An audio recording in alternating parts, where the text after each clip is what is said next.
চাওক, যিখিনি মিয়াই অসম আৰু অসমীয়াৰ প্ৰতি ভাবুকি সৃষ্টি কৰি আহিছে, যিখিনি মিয়াই আমাৰ অসমীয়া বাই ভনীৰ শ্লীলতা হানি কৰিছে, যিখিনি মিয়াই আচলতে অসমৰ মুখ্যমন্ত্ৰীজনক অপমান কৰিছে, সেই মিয়াৰ পক্ষ লৈছে আজি ইউনিছ তামুলীয়ে। আমি বাৰম্বাৰ এটা কথা কৈ আছো যে এইখন শিৱসাগৰ হয়, এইখন শংকৰ আজানৰ ঠাই হয়। গতিকে ইয়াত বছৰ বছৰ ধৰি হিন্দু মুছলমান সকলোৱে ভাতৃত্ববোধেৰে আচলতে জীয়াই আছে, ভাতৃত্ববোধৰ এনাজৰীডাল লৈ আচলতে জীয়াই আছে। এই ভাতৃত্ববোধৰ এনাজৰীডাল থানবান কৰিবলৈ লোৱা এই যিজন বিতৰ্কিত আচলতে মিয়া প্ৰেমী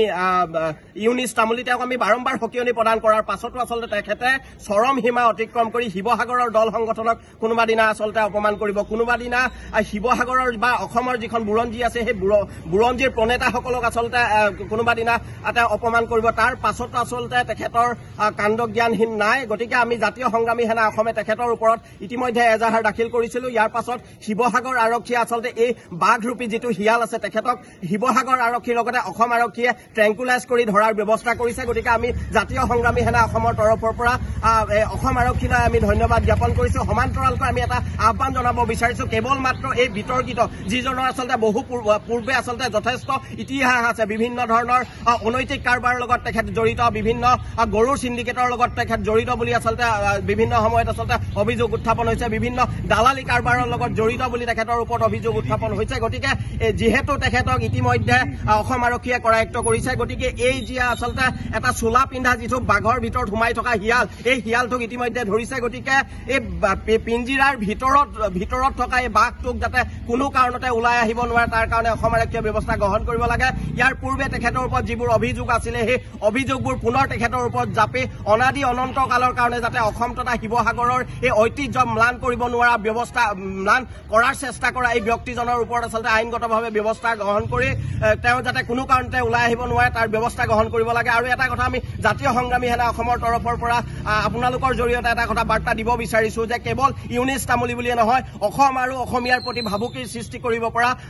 ইউনিছ তামুলীৰ দৰে 100টা মানুহ যদিও আহে, আমি শিৱসাগৰৰ ৰাজপথত আচলতে আঁঠু কঢ়াই তেখেতক গুৰুকে প্ৰহাৰ কৰাৰ ব্যৱস্থা গ্ৰহণ কৰিম। গতিকে সকলো পক্ষকে আমি আহ্বান জনাইছো, ইউনিছ তামুলীৰ দৰে এনেকুৱা বিতৰ্কিত মন্তব্য কৰা বা সমাজত বিশৃংখল সৃষ্টি কৰিব পৰা কোনো ব্যক্তিক যাতে কোনো মানুহে প্ৰশ্ৰয় নিদিয়ে তাৰ কাৰণে আমি জাতীয় সংগ্ৰামী সেনা অসমৰ তৰফৰ পৰা আপোনালোকৰ জৰিয়তে আহ্বান জনাইছো। বাঘ সেনা খোলক, বান্দৰ সেনা খোলে, গৰু সেনা খোলে, ছাগলী সেনা খোলে, এইবিলাকক লৈ আমাৰ মাথা মাৰিবলৈ সময় নাই, আৰু এইবিলাক আমি সময় নষ্টও নকৰোঁ। কিন্তু এটা কথা স্পষ্ট যে সংগঠন খুলি মিয়াক সন্তুষ্ট কৰিবৰ কাৰণে আমাৰ অসমীয়া সত্তাটোক কোনোবাই অপমান কৰিব, সংগঠন খুলি মিয়াক সন্তুষ্ট কৰিবৰ কাৰণে আমাৰ বুৰঞ্জীৰ ওপৰত কোনোবাই অপমানসূচক মন্তব্য কৰিব, সংগঠন খুলি মিয়াক সন্তুষ্ট কৰিবৰ কাৰণে আমাৰ আৰাধ্য দেৱতা ৰাধা কৃষ্ণৰ ফটোখনৰ ওপৰত অশ্লীল মন্তব্য প্ৰদান কৰিব।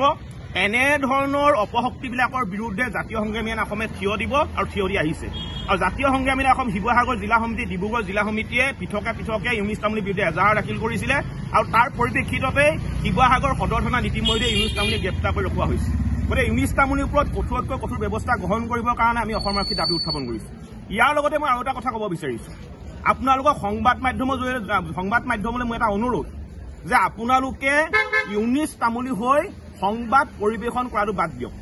এইটো কাৰণে মই ক'ব বিচাৰিছো, ইউনিছ তামুলী হৈছে এটা দালাল। শিৱসাগৰ আপুনি যি ঠাইলৈ নাযাওক, যি মানুহকে আপুনি নুসুধক, সকলোৱে ক'ব ইউনিছ তামুলী হৈছে এটা দালাল। সি দুদিনমানৰ আগতে আপুনি মন কৰিব, সি দুদিনমানৰ আগতে গৰু সুৰক্ষা নামত এটা আপুনি সংগঠন খুলিছিলে, আৰু সংগঠন খুলি গৰু বেপাৰীৰ পৰা টকা বিচাৰি গৈছিলে আৰু কলিয়াপাতি তাক আপোনাৰ গৰু ধুলাই দিছিলে। আৰু দুদিনমানৰ আগতে আপোনাৰ নিজৰ ঘৰৰ সন্মুখতে সি পাব্লিক ধুলাই খাই ৰৈছে। সি যেনিয়ে যায় ৰাইজৰ পিটন খাই থাকে। গতিকে ই হৈছে এটা সম্পূৰ্ণৰূপে ফটুৱা মানুহ, এটা অৰ্থহীন মানুহ। কোনো ধৰণৰ গুৰুত্ব ইয়াত প্ৰদান কৰিব নালাগে। মই পুনৰ কৈছো, এটা দালাল। গতিকে এই ধৰণৰ দালালক আপোনালোকে সংবাদ মাধ্যমৰ জৰিয়তে সংবাদ পৰিৱেশন কৰি ইয়াক নেতা বনোৱা আপোনালোকে চেষ্টা নকৰিব। ই 7 জনমতে নেতা হ'ব নোৱাৰে, ইয়াক সকলোৱে দালাল বুলি জানে। গতিকে ইউনিছ তামুলী সকলো অসমবাসী ৰাইজে ইগনোৰ কৰক, মই তাৰ আহ্বান জনাইছো। আমি শিৱসাগৰ আৰক্ষী প্ৰশাসনক আমি ধন্যবাদ জ্ঞাপন কৰিছো। আচলতে এনেকুৱা কাল্পিতক গ্ৰেপ্তাৰ কৰাৰ বাবে আমি আচলতে প্ৰথমে শিৱসাগৰ জিলা আৰক্ষী অধীক্ষক তথা শিৱসাগৰ জিলা প্ৰশাসন আমি আহোম সেনাৰ তৰফৰ পৰা ধন্যবাদ জ্ঞাপন কৰিছো। আচলতে ইউনিছ তামুলীয়ে আচলতে বিগত সময়ৰ পৰা যিখিনি বিতৰ্কিত মন্তব্য কৰি আহিছে সেইখিনি কোনো কাৰণতে এখন সুস্থ সমাজৰ বাবে কোনো কাৰণতে গ্ৰহণযোগ্য বক্তব্য নহয়। তেওঁ আচলতে মিয়াৰ সপক্ষে মিয়াৰ দালালি কৰি মিয়াক সুৰক্ষা বেখন দিবলৈ গৈ আচলতে অসমীয়া জাতিৰ বিৰুদ্ধে তেওঁ যি কাম কৰিছে সেইটো আচলতে দেশদ্ৰোহী এটা কাম বুলি আমি বিবেচনা কৰিবলৈ বাধ্য হৈছো আমি সেইকাৰণে আমি স্পষ্টকৈ ইউনুছ তামুলীক বিগত সময়তো জনাই আহিছিলো যে আচলতে খিলঞ্জীয়াৰ পক্ষত থাকি কাম কৰ খিলঞ্জীয়াৰ সপক্ষে থাকি কাম কিন্তু এনেকুৱা মিয়াৰ দালালি কৰি মিয়াক ৰক্ষণাবেক্ষণ দিবলৈ গৈ আচলতে তেওঁ যিখিনি কাম কৰিছে কিন্তু কোনো কাৰণতে গ্ৰহণযোগ্য নহয় তেওঁ বিগত সময়ত কৈ আহিছিলো আৰু আমি এইখিনি ক্ষেত্ৰৰ পৰা আঁতৰি আহিবলৈ কৈছো কিন্তু কোনো কাৰণতে নুশুনি পুনৰ তেওঁ আচলতে বিতৰ্কিত মন্তব্য দিয়ে অসমীয়া জাতি হত্যাটোক আচলতে তেওঁ যি নিজ মানসিকতাৰে চালে সেইটো কোনো কাৰণতে গ্ৰহণযোগ্য নহয় আচলতে তেওঁ খিলঞ্জীয়া শব্দক তেওঁ যেতিয়া উপলুঙা কৰিবলৈ ল'লে মিয়া হলেও যেতিয়া অসমত থাকিব পাৰিব তেওঁ যি বক্তব্য প্ৰদান কৰিলে কিন্তু কোনো কাৰণতে গ্ৰহণযোগ্য নহয় সেইকাৰণে আচলতে আমি এজাহাৰ দাখিল কৰিছিলো শিৱসাগৰ সদৰ থানাত আৰু শিৱসাগৰ সদৰ থানাৰ আৰক্ষী আচলতে যি পদক্ষেপ বৰ্তমান আমাৰ গ্ৰহণ কৰিলে তাৰ বাবে আমি ধন্যবাদ জ্ঞাপন কৰিছো আচলতে ইউনুছ তামুলী এনে এজন ব্যক্তি তেওঁ আচলতে গৰু চোৰৰ লগত জড়িত তেওঁ আমি দেখিছো তেওঁ আচলতে কেইবাটাও ভিডিঅ' ফুটেজ গৰু চোৰৰ লগত জড়িত পৰা আদি কৰি তেওঁ নিজৰ জেগাত আচলতে কিছু লোকে পিটিবলৈ বাধ্য হৈছিলে কিছুমান কুকৰ্মত লিপ্ত থকাৰ বাবে এনেকুৱা এজন ব্যক্তিয়ে হুজাইত গৈ বাংলাদেশী সপক্ষত আচলতে তেওঁ কাম কৰিব এইটো কেনেকুৱা ধৰণৰ কথা আৰু আমি এটা কথা দেখিবলৈ পাইছো তেওঁৰ যিটো মেথড বা তেওঁৰ যিটো চিন্তা তেওঁৰ যিটো লক্ষ্য এটা চিন্তা লৈ লৈছিলে আচলতে হুজাই ফালৰ বা সেই নামনি অসমৰ আচলতে যিসকল মিয়া সেই মিয়াসকলক লৈ আচলতে তেওঁ অসমীয়া জাতিটোৰ লগত তেওঁ যুঁজ কৰিবলৈ আচলতে তেওঁ আগবাঢ়ি যোৱা এটা হত্যা তেওঁ গঢ়ি তুলিবলৈ বিচাৰিছিল যিটো আচলতে বৰ্তমান সময়ত হৈ নুঠিল তাৰ বাবে আমি আৰক্ষীক ধন্যবাদ জ্ঞাপন কৰিছো আৰু ইউনুছ তামুলীক আমি এতিয়াও আমি পুনৰ কৈছো যে ইমানতে সংযত হৈ অসমীয়া জাতিৰ স্বাৰ্থত থাকি কাম কৰ অসমীয়া জাতিৰ হৈ কাম কৰ আচলতে কোনো মিয়াৰ দালালি হৈ মিয়াৰ ৰক্ষণাবেক্ষণে দিবলৈ আচলতে কাম কৰিবলৈ যাব নালাগে অসমীয়া জাতি হত্যাটোৰ কাৰণে কাম কৰ খিলঞ্জীয়া আমাৰ লোকসকলৰ কাৰণে কাম কৰ আমাৰ ক'বলগীয়া একো নাই কিন্তু এয়াকে নকৰি যদি পুনৰ আচলতে তেওঁ এনেকুৱা ধৰণৰ কাম কৰিবলৈ নাই কিন্তু আমি হাতে কামে কৰিবলৈ মানে বাধ্য হ'ম তাৰ ওপৰত আৰু আমি আৰক্ষী বিভাগৰ কাৰণে দাবী জনাইছো আচলতে এই যিটো কালপিত এই কালপিতটো যাতে কোনো কাৰণতে আইনৰ সৰুঙালৈ যাতে ওলাই আহিব নোৱাৰে তাৰ বাবে আমি আহ্বান জনাইছো আৰক্ষী বিভাগক ভাবিবলৈ বাধ্য হওঁ আচলতে এনেকুৱা কিছুমান তেল বা গৰু চুৰ এনেকুৱা কিছুমান চিণ্ডিকেটৰ জড়িত থকা মানুহৰ লগত আচলতে কিছু সংখ্যক আচলতে আৰক্ষীৰ বিষয়ে জড়িত হৈ থাকে নেকি কাৰণ আমি সেই সময়ত যিটো আপুনি অডিঅ' কলৰ কথা কৈছিলে স্পষ্টকৈ ওলাই পৰিছিলে তেওঁক আচলতে এজন মানুহজনকে মৃত্যু ভাবুকি দিছিলে মৃত্যু ভাবুকি দিয়াৰ পিছত কিন্তু গ্ৰেপ্তাৰ কৰা নহ'ল বোলে এইখিনি কথাত আচলতে কিছু ভাবিবলৈ বাধ্য হওঁ আচলতে এনেকুৱা নিচিনা নিকৃষ্ট কালপিত এই গৰু চুৰ চিণ্ডিকেটৰ লগত জড়িত এই সৰু সুৰা চোৰৰ লগত জড়িত এই আচলতে মিয়া দালালি কৰিব পৰা এনেকুৱা ব্যক্তিৰ লগত আচলতে কিছু একাংশ আৰক্ষীৰ বিষয়ে জড়িত হৈ থাকে এইখিনি ক্ষেত্ৰত আমাৰ সন্দেহ হয় কিন্তু আমি স্পষ্টকৈ আমি দাবী জনাইছো আৰক্ষী বিভাগখনক আচলতে আপোনালোকৰ যি বিফলতা ছবিখন এৰি আচলতে প্ৰকৃত খিলঞ্জীয়া স্বাৰ্থত কাম কৰা মানুহখিনি সপক্ষে থাকি আচলতে এই কালপিতটো কোনো কাৰণতে ওলাই আহিব নোৱাৰা ব্যৱস্থা কৰোঁ তাৰ বাবে আহ্বান জনাইছো সকলোৱে জানে যে ভেনামাখি সদায় গেলা পচা আৱৰ্জনা আৰু মল মূত্ৰত আচলতে ভেনামাখি অৱস্থান লয় গতিকে সেনাৰ নামত আচলতে ভেনা হ'ব নালাগে আমি দেখা পাইছো যে শেহতীয়াকৈ সেনাৰ নামত ভেনা হৈছে কোনটো যে বাঘ সেনা নামৰ যিটো আচলতে মানে এটা সংগঠন সৃষ্টি হৈছে অসমত ইউনুছ তামুলীক আমি সকীয়াই দিছো যে আপুনি এটা শক্তিক যে একত্ৰীকৰণ কৰিব খুজিছে সংগঠিত কৰিব খুজিছে আৰু তেওঁলোকৰ আগত যে কিছুমান অসম বিদ্বেষী যে মন্তব্য পোষণ কৰি আছে ইয়াৰ অৰ্থটো কি আপুনি বাৰে বাৰে অসমীয়া সত্তাটোক যে অপমান কৰি আছে তাৰ অৰ্থটো কি আপুনি যে বাৰে বাৰে অসমীয়া জাতিৰ যি আচলতে বুৰঞ্জী আছে বুৰঞ্জীখনক অপমান কৰিব খোজে অসমীয়া জাতিৰ আৱেগক লৈ আপুনি খেলিব খোজে অসমৰ হিন্দু ধৰ্মটোক লৈ আপুনি আচলতে অপমান কৰিব খোজে এইবিলাকৰ অৰ্থ কি এইবিলাকৰ অৰ্থ এটাই যে আপুনি অসমত সাম্প্ৰদায়িক সংঘৰ্ষ সৃষ্টি কৰিব খুজিছে